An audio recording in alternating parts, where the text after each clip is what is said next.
dadka ulama dhaqmo isku qaab ama isku dhaqan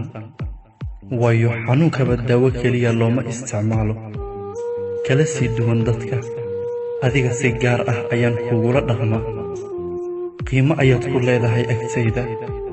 waadna ku qaalisan tahay mar walba sibaad igu weyn tahay aniga hadalkaaga waan u nugulahay mar walba ma garan karo sababta aad gooni iiga tahay dadka kale in ka badan in qof la aamino ayaan ku aaminsanahay adiga wax walba oo qaaliya iyo wax walba qurxoon waad igala qiimo sarraysaa wax walba sabab ayay leeyihiin xataa geerida sabab ayay leedahay balse sababta aan ilaa xad kugu hibayay kalsoonideyda aniga xataa ma garan karo sababta keentay midda waan ku ixtiraamaa ilaa xad waan ku aaminaa ilaa xad waana ku dhowraa ilaa xad ha ii ogaan wax walbaad aniga ii tahay balse keliya ii ogow ruux ku qadariya inaan ahay mar walba waxaad igu beertay maaha waxaan isku beeray maaha wax naga beermay maaha waa wax igu beermay keligay iguna beernaan doona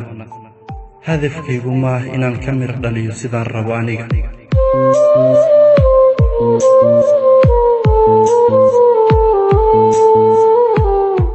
balse hadafkaygu waa inaan sheegto dhibtaan qabo waayo caafimaadkaaga hadduu qof ku xidhmo farxaddaada hadday qof ku xidhanto rajadaada hadday qof ku xidhanto way adag tahay inaad aamustaa ka helistu waa sida shay aad xaddoo kale balse jacaylku waa shaygii aad xaddoo wax kuu dhimay laakiin wakhtigaa qof saacida waxba kuma dhahayo aniga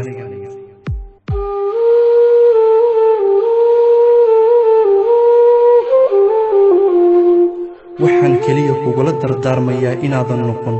roobka marka uu da'ay ruuxa daarta ka gala hadduu qof i fahmayo adigaa i fahmi kara anna si buuxda ayaan u fahmaa aamusnaantaada hadalkaaga iskaba daayey waxaan qariya ma hayee nafaad qaadataan ahay